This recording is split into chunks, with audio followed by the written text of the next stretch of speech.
متميز، قدم مجموعه من الادوار الجميله والمتميزه واللي بتدل ان احنا عندنا موهبه كبيره جدا ومشروع لنجم كبير باذن الله في المستقبل. اسمحوا لي ان نرحب ضيف النهارده الفنان الشاب احمد ابو زيد. ازيك يا احمد؟ اهو الحمد لله. اخبارك ايه؟ الحمد لله الحمد لله. الف مبروك على مسلسل صدفه في رمضان. قدمت دور متميز ودور لافت للنظر، وكنت واحد من الابطال الاساسيين الموجودين داخل العمل. الحمد لله الحمد لله. احمد، ملامحك ما شاء الله مميزه، يعني اللي بيشوفك مره ما يقدرش ان هو ينساك. من اول ما ظهرت وانت عامل حاله وبتختار ادوارك بشكل جيد. ده كله بقى ايه؟ بالصدفه، بالحظ؟ لان الحظ اكيد ليه عامل طبعا. كبير، ولا انت حاطط في دماغك ان انا من البدايه عايز اختياراتي تكون اختيارات متميزه مهما كانت مساحه الدور؟ ده فعلا، ويمكن البدايه كانت من مسرح ثقافه انفوشي في اسكندريه. اسكندراني بقى؟ اسكندراني. وايه سر الاسكندرانيه؟ معظمهم يعني معظم الفنانين الكبار عندنا من اسكندريه. من اسكندريه فعلا. البحر ليه مفعول ولا ايه؟ ان انت بتطلعي على البحر ما فيش حدود، في الدنيا مفتوحه. مفتوح. فده بيترتب عليه ان انت خيالك بيبقى مفتوح. يعني انا ممكن اوصل لاي حاجه. ان الحوار فعلا مفتوح، مفيش مثلا ان انت مهما مشيتي اخرك بحر، بعد البحر ما لا نهايه مفتوح بقى. بالظبط. مش شايفين الناحيه الثانيه لسه فيها ايه؟ بالظبط. تمام. كلمني بقى، انت بتقولي ان انت من البدايه حاطط في دماغك كده ان انا هختار كويس، وقلت من مسرح الانفوشي. هو طبعا الحمد لله توفيق من عند ربنا، والواحد بيسعى، ومع السعي مش لازم ان انت سعي ان انت بتحاول تتفرج، بتحاول تطور من نفسك، بتحاول تقرا، بتحاول تكون في العمليه نفسها بحيث ان انت لما تجيلك الحاجه تكون جاهز لها.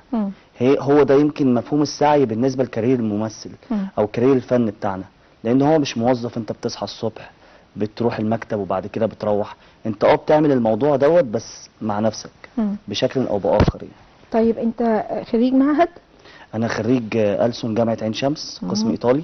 طيب. وشكلك ادي ايطالي ممكن. وده فعلا عايز اقول لك بواب اللي هو السكيورتي بتوع الجامعه. ما كنتش بطلع لهم الكارنيه، يعني اول اسبوع بس كنت بطلع الكارنيه، بعد كده ايطالي دخلوه. بالفافور.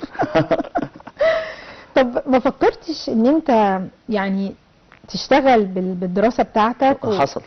طيب. اشتغلت فعلا فتره في مرسى علم. وبعد كده جت الكورونا وقفت كل حاجه. يعني انت لو ما كانتش الكورونا ما كنتش دخلت التمثيل؟ دخلت التمثيل. حلم التمثيل بدأ امتى؟ بدأ من بدري.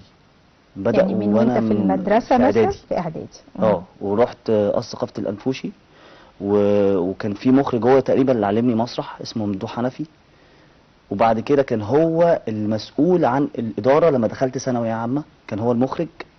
فكنت اولى وثانيه وثالثه من ابطال الاداره ديت، اللي هو كذا مدرسه بيروحوا اداره شرق. فانا كنت بطل ال3 مسرحيات والمسرحيات الصيفيه كمان 4 مسرحيات. مسرحيتين بس هم اللي فلتت منهم عشان ثالثه ثانوي والامتحانات والحاجات دي. المذاكره بقى. بالظبط. وبعد لما رحت القاهره كانت بقى جامعه عين شمس. القاهره شويه مفتوحه. فالحكايه كلها بتبص على بعضها، يعني مفيش حدود. يعني في اسكندريه شويه في حدود، فمعظم الفنانين بيقفلوا اللعبه. في القاهره مفيش تقفيل للعبه. انت خلصت جامعه عين شمس، طب انا عايز امثل. فبتخلص مسرح الجامعه، فانت عايز تدور في مكان تاني تمثل فيه. تمام. بس يعني انت حسيت ان الفرصه هنا في القاهره كانت في اقوى اكيد طبعا من وانت موجود في اسكندريه. ده في كل حته، يعني في كل المجالات الفنيه، سواء غنى اكيد، سواء تصوير، سواء اخراج، سواء تمثيل، عشان عاصمه. بالظبط. او كل حاجه يعني بيتم صناعتها هنا. بالظبط. تمام. مع ان الخيال هناك والله والجو هناك والفن هناك، بس هو هنا الشغل. اسكندريه دي جميله. طب انت صورت اهو ده اللي صار، احداث كتير كانت في اسكندريه. كانت في اسكندريه بس انا ما كنتش معاهم. انت ما كنتش في الخارج اللي في اسكندريه؟ لا لا لا. يا خساره. يعني انا اتفرجت على المسلسل كانوا بصراحه المخرج يعني يعني الاماكن اللي اختارها للتصوير كانت اماكن رائعه ومميزه. يعني عارف تبقى انت، انا عارفه اسكندريه بس تبقى مستغرب المكان ده فين.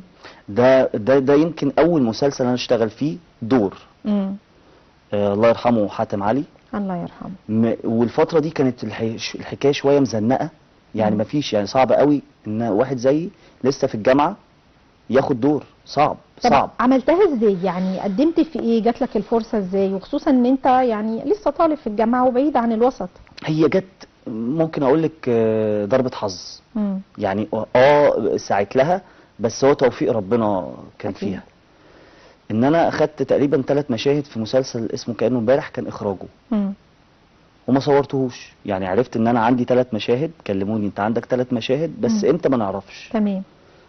فلما رحت اوديشن اهو ده اللي صار، قلت لهم ان انا بصور هناك عند حاتم علي، بس انا لسه ما بداتش تصوير. قلت لهم ان انا عندي شغل. اه اه. ما بتقوليش بقى عندي شغل، بتقولي بتصوري، وهم مم. كلموكي قالوا لك انت هتصوري. تمام.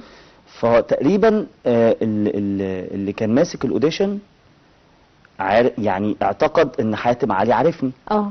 فراح قايل له في حد من اللي انت شغال معاهم في كأنه امبارح عامل اوديشن ممكن تشوفه.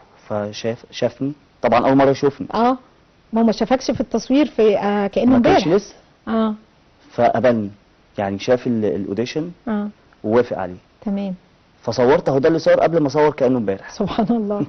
ودورك في اقل اهو ده اللي صار بيتهيألي اكتر من من الابطال. من الابطال يعني، غير دورك لا كأنه امبارح كان 3 مشاهد. ورغم كده عملته عادي. عملته عادي مم. لان نفس كرو الانتاج، كان كرو الانتاج اللي هنا هو كرو الانتاج اللي هنا، تمام. وتقريبا نفس كرو الاخراج.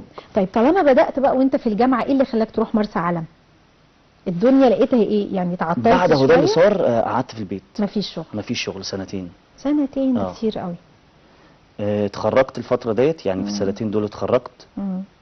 و... ورحت اشتغلت في مرسى مرسى علم. علم. وبعدين tour رجعت guide يعني. تاني مع الكورونا. اه طيب ساعات كتير قوي يعني بحس ان مهنة التمثيل لو انا مش من نجوم الصف الاول، الموضوع بيبقى بشوفه كده يعني ريسك ومهلك للاعصاب. ان انا قاعد مستني الدور، ان انا بروح اوديشنز كتيرة، ان انا هطلب مش هطلب. مهم. ده بيضغط عليكم انتوا كممثلين ازاي؟ وبالذات في البدايات، يعني ممكن يخليك تتراجع عن قرارك وحلم التمثيل؟ اكيد، لان يعني لو تشوفي الطابور مثلا بتوع البدايات خالص، اللي هو سواء ثانوية عامة ولا الجامعة، كل شوية بيتساقط منه نفر، بيقع منه نفر. اللي كانوا بيبقوا موجودين معاك. اللي هو اللي نفس الحلم، نفس مم. الهدف، ان احنا عايزين نمثل وعايزين نعمل ادوار ونتشهر. فكل شوية واحد بيقع. مش بيقع بس، الحياة اختيارات، هو لقى باب تاني اتفتح له فبيروح للباب ده بالظبط.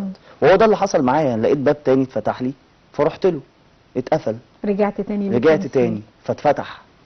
فهي ما تفهم يعني ما ملهاش، هي دي ميزتها وعيبها، ان ملهاش سكة واحدة وملهاش ماسكة واحدة، هي كل الطرق تؤدي الى روما بس.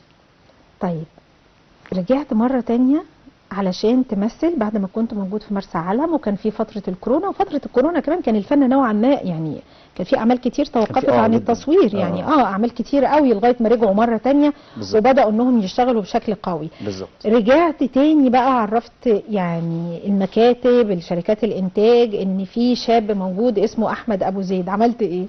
انا عايز اقول لك ان انا رجعت اصلا يعني فترة مرسى علم كنت قلت دعيت ربنا يا رب انا عايز اكون في كارير الصناعة، مش عايز اشتغل. ازاي يعني؟ ايه في كارير الصناعة؟ يعني بقى مؤلف، بس هي اللي لقيته ماشي معايا ان انا أألف. وفعلا ألفت الفترة ديت، ألفت بتاع 2 أو 1.5 فيلم. حلو. نفذوا ولا ألفتهم بس؟ ألفتهم بس. وبقيت أسعى فيهم ان انا اروح شركات انتاج واروح لمخرجين، بس ما اتكتبش التوفيق يعني ان انا انه الفيلم يظهر لان دي رحلة تانية، ده مشوار تاني وصعب. وفي الفترة ديت كان جالي في مرسى علم، كنت انا عملت قبل ما اسافر اوديشن لمسلسل اسمه مش فاكر اسمه، حاجة كده حلقات منفصلة متصلة، واتقبلت. طيب. ولما كلمني طبعا الريجي، فقلت له انا خلاص انا مضيت عقد مع الشركة في مرسى علم فمش هقدر ارجع، صعب. فلما رجعت بعت له رسالة قلت له انا موجود. هو كان الفترة دي بيجهز للاختيار 2. فتقريبا بعت لي اوديشن، رحت عملت الاوديشن وكان ربنا كرم يعني، وفي التوازي اتعرفت على كاستنج دايركتور ومساعد مخرج اسمه احمد الزغبي. بتاع الاختيار اسمه ابراهيم فرج بالمناسبه. بتاع بقى ضد الكسر ده تاني اتعرفت عليه فشافني، فهو ده اللي صار يعني. كانت زع طبعا، هو ده اللي صار. فقلت له انا ممثل وشغال هنا في مرسى علم تور جايد، بس انا عملت يعني دور في هو ده اللي صار. شافني ولما جات له فرصه ان هو كان شغال في مسلسل يعني، راح فرشحك في ضد الكسر. رشحني للدور، فعملت اوديشن على ضد الكسر. شركة العدل ونيلي كريم بالظبط. كنت طالع يعني شرير، بس في الاخر ما كنتش شرير يعني. بالظبط. انت غصب عنك، انت مزقوق على البنت بالظبط. وبعد كده حبيتها. شكرا، انت شفتي. لا شفته طبعا. لا وشفت اهو ده. بص انا يعني ما فيش حاجه بتكلم عنها الا ما اكون شفتها. الحمد لله. طيب خلينا نتكلم. الاختيار وضد الكسر كانوا في نفس السنه. الاختيار يعني احنا بنشوف في نجوم صف اول بيطلعوا مشهد. انت بقى وانت بتصور في الاختيار ومصر كلها بتتفرج على الاختيار ومستنيه يعني بعد الجزء الاول حقق نجاح كبير والجزء الثاني كمان.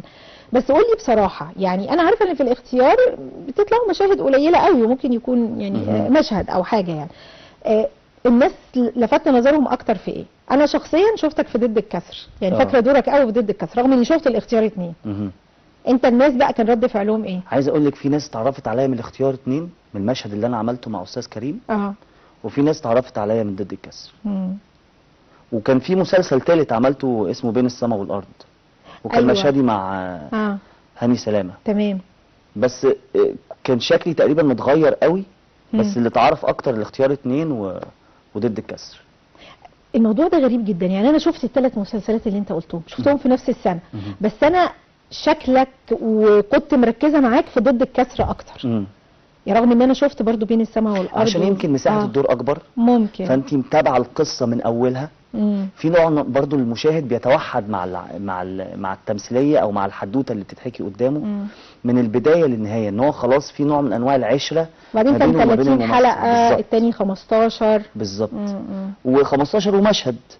مش بقلل من قيمه المشهد، بس انا قصدي ان هو مشهد ما يحصلش نوع من العشره اللي ما بينك وما بين الجمهور. بالظبط. هو اللي هيتعرف ان انا ممثل جيد، ممثل حلو.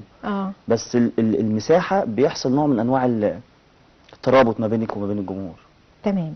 طيب انا شايفه ان انت ما شاء الله الخطوات اللي انت واخدها خطوات يعني جيده بالنسبه لسنك. مش قوي انا. ايه؟ انا كبير يعني. ليه شكلك صغير قوي؟ ممكن. انا شايفاك مثلا 25. لا اكبر. بجد؟ شكلك اصغر. خليك 25. بالظبط. حلوين. فشايفه انها خطوات كويسه. انت راضي بقى عن اللي انت وصلت له ولا كنت تطمح ان انت يكون في اعمال اكتر من كده؟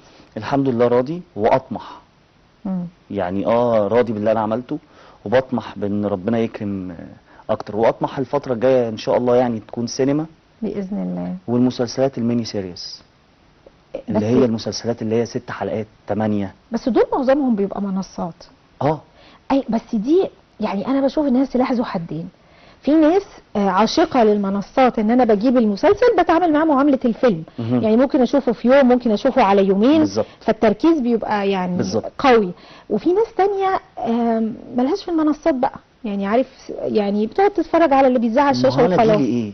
انت جيل منصات. هو ده يعني انا جيلي اللي هيبقى بعد كده. فانت عايز تتارجت جيلك. بالظبط. كل فنان هو لغه جيله. فهو جيلي بيميل اكتر للحواديت اللي هي ما تبقاش 30 حلقه ولا 45 حلقه. التوجه اكتر ان هم 6 حلقات ماكسيمم 12 حلقه. وعلى فكره ده كان موجود زمان. كان زمان موجود 13 يعني حلقه وحاجات كده. يعني انا افتكر مسلسل ايام بتاع احمد زكي كان متهيألي 12 حلقه 13 حلقه. لا مش فاكره بصراحه. بس هو عموما في الفتره دي كانت المسلسلات بيتهيألي اطول مسلسل 13 حلقه. اللي هو الدوره يعني بتاعت اذاعه البرامج والمسلسلات كانت مثلا 3 شهور يذيعوا البرامج. المسلسلات مسلسلين في الشهر. هي وهو بتاع احمد زكي وسعاد حسني.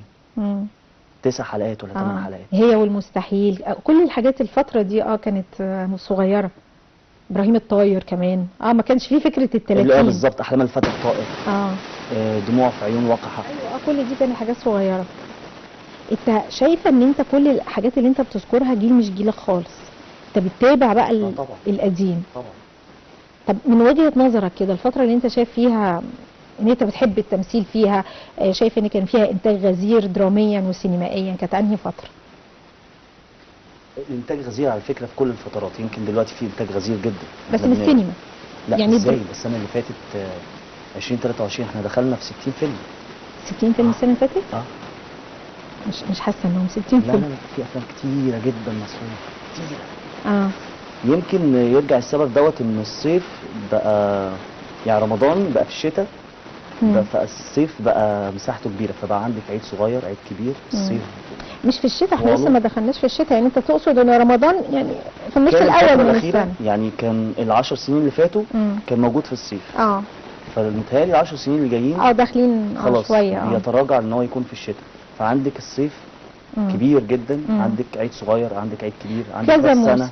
خلينا نتكلم عن ده بعد ما نروح لفاصل ونرجع مع مشاهدينا مره ثانيه.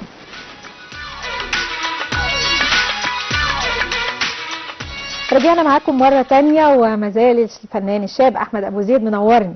أحمد كنا بنتكلم على فكرة ان الصيف بقى أطول، فبقت فيه فرصة لعرض أفلام سينمائية أكتر. بالظبط. بس أنت شايف إن في أفلام سينمائية كتير، أنا شايفة إن مفيش أفلام سينمائية كتير. يعني غير مثلا الجيل اللي هو مثلا بتاع الفنان حسين فهمي والفنان الله يرحمه محمود ياسين، كانوا بيقولوا إن هم يعني من كتر الأفلام اللي بيعملوها كانوا بيدوا الأفلام لبعض، وان ممكن كان واحد فيهم في السنه يعمل بال8 وال10 افلام. اكتر كمان. انت شايف الرقم اكتر كمان؟ يعني وصل متهيألي محمود ياسين، استاذ محمود ياسين الله يرحمه، وصل ان هو عمل بتاع حوالي 28 فيلم او 30 فيلم في السنه. يا نهار ابيض، انت عارف يعني ايه الرقم ده؟ يعني هو بيصور ايه؟ بيصور في الشهر فيلمين. لكن دلوقتي انت بتشوف النجم يعني فيلم في السنه، وفي نجوم بيقعدوا بالسنتين والثلاثه عشان يعملوا افلام، في ناس ما بتعملش افلام، وفي ناس ما بتعملش خالص وركزت مع الدراما التلفزيونيه. ال60 دول بقى ايه يعني؟ هل الافلام اللي هي اللو بادجت مش لا كان كله في السينما؟ كان كله 60 فيلم السنه اللي فاتت. طب والله كويس. وفي افلام كمان ما اتحطتش في الليسته، يعني انا عملت فيلم اسمه اختيار مريم، ده دخل مهرجانات ما اتحطش في الليسته لانه لسه ما نزلش سوق. حصلت طبعا حرب في فلسطين والكلام دوت. هو بيتكلم عن ايه اختيار مريم؟ اختيار مريم باختصار شديد هي واحد لعيب كوره وكان بيلعب ومدغدغ الدنيا، بيحصل له حادثه، بيجي له شلل، وبيقعد سنتين على هذا الحال. واللي هي المفروض الخدامه اللي بتساعده في الاكل والشرب وان هو يخش الحمام بيطلب منها ان هي تقتله قتل رحيم. وهيكتب لها جواب ان هو طلب منها ده في مقابل ان هو يديها مليون او نص مليون على ما اتذكر يعني. وهو بقى عايش في مصر ولا عايش في اوروبا؟ لا رجع مصر رجع طبعا. مصر بقى. بس مش مستحمل فكره انه يعيش مع الاعاقه. بالظبط. ده اول خمس دقايق في الفيلم. بعد كده بقى بنشوف حياتها هي مع ابنها السيد اللي هو انا، وجمال استاذ محمد رضوان لجوزها، وبناتها الاثنين وابنها الصغير. قصه تانية بقى. بالظبط. ونشوف بقى حياتها هي فعلا محتاجه الفلوس. وعملت كده؟ ما هو ده بقى في الفيلم. طب هو ممكن يعرض امتى بقى في السينما؟ والله هو لسه في لفه، يعني في لفه مهرجانات. كان راح مهرجان اسكندريه، اخذ افضل ممثل استاذ محمد رضوان، وافضل فيلم وافضل سيناريو. هايل. طب اتحط في مهرجانات بره مصر ولا؟ كان هيروح مهرجان في الامارات على ما اظن، بس طبعا جه حرب فلسطين المهرجان اتلغى. ايوه. يعني ربنا يسهل ان شاء الله الفيلم يبقى له رحلته يعني. طب انت تفتكر لو اتعرض ليك الفيلم باذن الله ده يخليك في مكانة تانية مختلفة؟ يعني هل بيفرق اللي بيشتغل سينما عن اللي بيشتغل تلفزيون واللي بيشتغل الاتنين مع بعض؟ ولا دلوقتي ما بصي معرفش بصراحة يعني، عشان بس انا خلاص عملته. يعني اشوف غيره خلاص. بس انت مش عارف هيتعرض امتى؟ يعني عملته خلاص. رحلته بقى هو ياخدها مع نفسه وانا اشوف رحلتي. او تشوف رحلتك. خلاص. ما تستناش انت بقى، تستنى وتاخد رد الفعل لا خلاص اتعمل. اصل عارف نشوف لما غيره. ايوه، لان انا يعني بحس كده ان اللي بيشتغل سينما بيبقى مبسوط بنفسه ان انا شغال آه. سينما، فبيتكلم كتير عن فيلمه، بيبقى مستني عرض الفيلم علشان يشوف ردود ومحمد فعل رضوان الناس. استاذ محمد كان فرحان بالفيلم جدا، ما طبعا. واتكلم عنه مع اسعاد يونس، وحصل بالظبط، رأى فرحان بيه جدا جدا. ودوره كمان مختلف عن الادوار اللي هو محطوط فيها دلوقتي في الصناعه، مختلف خالص. فاكيد مستني بفارغ الصبر جدا الفيلم ينزل جدا. والفيلم اصلا كان هو عمله قبل حتى ما يعمل رمضان حريقه في مع المسلسل اللي هو كان اخراج احمد الجندي. مش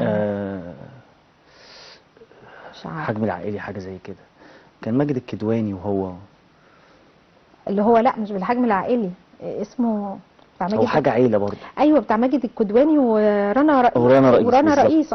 هو حاجه فيها عيله بس بالظبط. انا نسيت برضه. وكان في طه دسوقي معاهم، كان أيوة. بدايته موضوع عائلي. موضوع عائلي انقذونا هو في الكنترول. موضوع عائلي بالظبط. فاكيد طبعا مستني يشوفه. فربنا يكرمه. هو تأليف واخراج محمود يحيى، ربنا يكرمه يعني ويوفقه، لان هو تعب في الفيلم جدا ان شاء الله. بس ان شاء الله كلنا منتظرين عرضه باذن الله. ان شاء الله ان شاء الله باذن الله. ان شاء الله. طيب انا اول ما قعدنا سالتك قلت لك بداتوا في حاجات رمضان، فانت قلت لي لا لسه بدري. لسه لسه خالص. هل ده يعني الناس بتاخد اجازه طويله بعد الشغل مثلا المكثف اللي بيكون قبل رمضان وفي رمضان، ولا الانتاج مش بيبدا في توزيع الاعمال الا يعني قبل رمضان في فتره قريبه، فعشان كده الناس بتتاخر قوي في التصوير؟ هي مواسم. في موسم رمضان ده اللي بيبقى شاطر يعني بيبتدي في 10. اللي بيبقى شويه بيبتدي في 12. في ناس بتبتدي بعد كده. ما لناش دعوه بيه. ده صعب قوي. وفي الاوف سيزون، يعني رمضان بيسموه السيزون. ايوه طبعا، اوف سيزون اللي قبل رمضان هو موسم الشتاء بالظبط. وفي دلوقتي حاجات زياده اللي هي المنصات. اتعرض عليك حاجه في المنصات ولا لسه؟ كان في حاجه قدامي بس يعني اعتذرت عنها. ليه؟ ان شاء الله ربنا يكرم. حابب انك تكون عايز بس ما حصلش توافق فاعتذرت، فان شاء الله في اللي جاي باذن الله يعني. طيب انا ملاحظه ان انت على قد ما انت ما شاء الله موهوب وبتنقي ادوار حلوه وبتجتهد جدا وانت بتقدم الدور ومختلف من دور للتاني، لكن مش منتشر على السوشيال ميديا. ليه بقى؟ يعني انا بشوف ناس هو مش ممثل اصلا، يعني اللي هو بقى بيسموهم بلوجر، وبقوا كتير قوي قوي قوي قوي، بيطلعوا يمثلوا بيغنوا بيعملوا مشاهد تمثيل وتلاقيهم بيعملوا اعلانات، وممكن بعد كده نشوفهم على الشاشه في التلفزيون، في حين ان انا بشوف اللي بيمثلوا فعلا وموهوبين فعلا هم مش موجودين على السوشيال ميديا. انا بحب الشغلانه اللي للشغلانه، مش للحاجات اللي جنب الشغلانه. هي هتيجي كده كده ان شاء الله، بس انا حابب الشغلانه نفسها. وبعدين التمثيل هو جزء من الصناعه، هو تمثيل واخراج وكتابه وتصوير واضاءه، هي عمليه كبيره، هي صناعه فعلا. فانا لما اعمل اعمله في حدوته، في اطار شخصيه. انما لما يبقى في فيديوهات لوحدها دي مش في كارير الصناعه، هي حاجه تانية. بس يعني طب شير المشاهد بتاعتك. بقيت مؤخرا اعمل كده على الفيسبوك. ايوه بقى رد الفعل والمعجبين بقى يعني يقولوا لك بقى لا بقيت اعمل كده. لا صراحه بقيت اعمل كده. طب وحسيت يعني رد الفعل مع الناس والمشاهدات بيزيد، مشاهدات والمشاهدات يمكن عملت ده مؤخرا مع صدفه. لا الموضوع معدي يعني معدي الملايين. فكرة بقى مسلسل صدفة، المسلسل ده يعني كان عليه جدل كتير في رمضان، ناس عاجبها كل الناس اللي في المسلسل ومش عاجبهم شوية أداء نجمة العمل ريهام، يقولوا شوية أوفر، وناس بيقولوا لا يا جماعة هي الشخصية طالعة إن هي موتورة كده ودي تصرفاتها. فأنا بشوف إن عموما أي كلام على أي عمل ده بيزود نسبة مشاهدته، وده اللي حصل، لأن الناس بتبقى عايزة تتفرج إيه يا جماعة اللي انتوا بتقولوه ده سواء كان حلو أو وحش. انت حسيت بده ان فعلا يعني الجدل اللي تم اثارته في فتره رمضان دي خلى نسبه المشاهده اعلى؟ بص انا هحكي لك موقف. بعد 15 رمضان انا اخدت اجازه بتاع حوالي 5 ايام، فنزلت فيهم اسكندريه. العربيه عطلت خلاص بعد البوابات بشويه كده عند كارفور، عطلت تمام، البنزين خلص. فطبعا طالع من العربيه وماسك حاجه اشوف اعمل ايه بقى. تروح تجيب بنزين بقى وقبل الفطار بايه، بحاجه بسيطه، بساعه الا ربع. تمام. اقسم لك بالله كل العربيات معديه قاعده تشاور عليا. منعت في التصوير فتره كبيره من الاستوديو للبيت ومن البيت للاستوديو. مركز في فمش عارف رد فعل الناس. بالظبط. ما شفتوش. واحنا كمان في عصر سريع جدا. فهو لما يكون في حاجه بتتذاع الناس بتفتكر ده في الحاجه دي. صحيح. بتخلص الحاجه بعديها بشهرين 3 الناس بتنسى شويه. حلو الكلام. فالناس كانت بتشاور على ايه ده، ويشاوروا وانا اللي هو في موقف. طب شوفوني وانا في موقف اسوء من كده. ومبهدل جاي من سفر فاهمه، وشايل وعايز حد يوصلني فلا بعد كده لما الموضوع اتحل بان حد من الموتوسيكلات شافني، يا فنان تعال اوصلك واديك. دخلت منطقتي. منطقتي انا شغال، بس مع مش قليلين قوي اللي يعرفوا ان انا شغال في التمثيل فعلا. اللي شاف حاجه واللي شاف حاجه، مش كلهم اجمعوا ان هم شافوا حاجه. عايز اقول لك ان ده شافت المسلسل. فانا داخل لقيت البقال وبتاع الغسالات وبتاع فنان. فالمسلسل فمتشاف. متشاف. فكره انه في رمضان، فكره انه حصل مثلا كده عليه كلام كتير، اتشاف. في اكتر من ان انا قاعد في البيت وشايف الحياه شغاله. القناه اللي كان بيتم اذاعه عليها صدفه شغاله في العماره اللي في وشي، ولما يحصل كده نوع من انواع الصدى الصوت في اللي هي بتاعت الموسيقى بتاعت المسلسل، الاقي هنا وهنا وهنا وهنا، ففي الصوت مسمع. فناس كتير بتتفرج عليه في نفس الوقت. طيب ده هاي. وده كمان حصل بعد 15 رمضان اكتر. لان في مسلسلات كانت 15 رمضان في اول 15 رمضان كانت حلوه وناجحه، خلصت. فالناس بقت تشوف ايه المسلسل التاني اللي مكمل 30 حلقه نشوفه عشان يتابعوا معاه. فكان هو من المسلسلات اللي الناس كملت وزادت. زادت كمان اكتر في النص التاني من رمضان. طب الشخصيه اللي انت بقى بتقدمها، يعني حسيت انها ممكن تكون برضو فكره ان شاب صغير بيتجوز يعني واحده اكبر منه كتير في السن عشان فلوسها والكلام ده، ممكن تكون مثلا يعني الشخصيه لفتت برضو نظر الناس، بما ان ده احيانا بيحصل يعني، وخصوصا مثلا لو بيتجوزوا اجانب والحاجات اللي بنقعد نسمع عنها. انا كنت بقول لك في مرسى علم، فانا عارف ده. انت شفته على الطبيعه طبعا. ما تعبتش بقى وانت بتتقمص الشخصيه، لان انت شفتها على الطبيعه. وعيال يعني عيال صغير، شباب صغير 16 سنه و15 سنه 15 سنه و17 وبتبقى هي عندها 70 سنه انا لا ما كنتش متصوره ان الرقم الفرق كده. انا اول مره انا افتكرت ده معاكي دلوقتي. يعني انا افتكرت ده معاكي دلوقتي. 15 سنه يتجوز واحده عندها 70 سنه. تيتا يعني. والمقابل يعني عده ايفون مثلا. ايه ده، انا فاكره هتقول له بقى تعالى جنسيه وشغل وسفر. يا ريت، ده هي الفسحه بتاعتها وخلاص. فده انت شفته في الواقع. شفته. طب انت حسيت ان الشخصيه اللي انت قدمتها كتبت ده يعني اتكتب بكل تفاصيله، ولا الدراما ممكن تجمل الموضوع طبعا شوية؟ الموضوع مختلف، لان انا شفت ده في اجانب، ده الموضوع هنا مختلف شويه. لكن قريب، نفس الاستدراج يعني. بص انا بحب الاعمال اللي بيبقى فيها يعني انا ماشي مع الدراما ومع خيال المؤلف، بس برضو لما بنشوف اللمحات بقى الانسانيه اللي هي بتلقي الضوء على مشاكل بالفعل المجتمع بيعيشها، انا بشوف ان دي بتوصل للمتلقي اكتر جدا، لانه بيشوف فيها قرايبه واخواته وجيرانه، وبيشوف فيها قصه جداً. هو شافها قدامه جدا. فممكن ده كمان برضو من الحاجات اللي خلت الناس تتفاعل اكتر مع شخصيتك جداً. صدفه جدا. احمد انا مبسوطه ان انت كنت معايا النهارده. وشايفه ان انت ما شاء الله يعني ماشي بخطوات ممتازه الحمد لله. وان شاء الله تكمل على كده ونشوفك من نجوم الصف الاول باذن الله. بس تجيبنا برضه ان شاء الله. لا ما بتجوش انتوا بعد ما تبقوا نجوم الصف الاول ما بتجوش. لا والله خالص خالص، انا بحب فعلا مبنى مسبير وكل البرامج اللي فيه، ومره او رابع مره اكون موجود في مبنى مسبير، انت يعني فعلا منور. بحبه. منورنا. ربنا انت يعني فعلا منور. بحبه. منورنا. ربنا يحفظك. ودايما موفق، وان شاء الله ابارك لك على مسلسل فيلم إن شاء يكون الله. جيد جدا على منصه ان شاء زي ما الله انت عايز، وفيلم باذن الله، ونشوفك في بطوله جامده في رمضان ان شاء الله. نورتني إن يا شاء الله. احمد. ربنا شكرا يحفظك. ليك. شكرا ليك. كل مشاهدينا ارجو ان انتم تكونوا استمتعتم بحلقتنا النهارده، بكره باذن الله هكون موجوده معاكم في حلقه جديده في مساء الفن. السلام عليكم.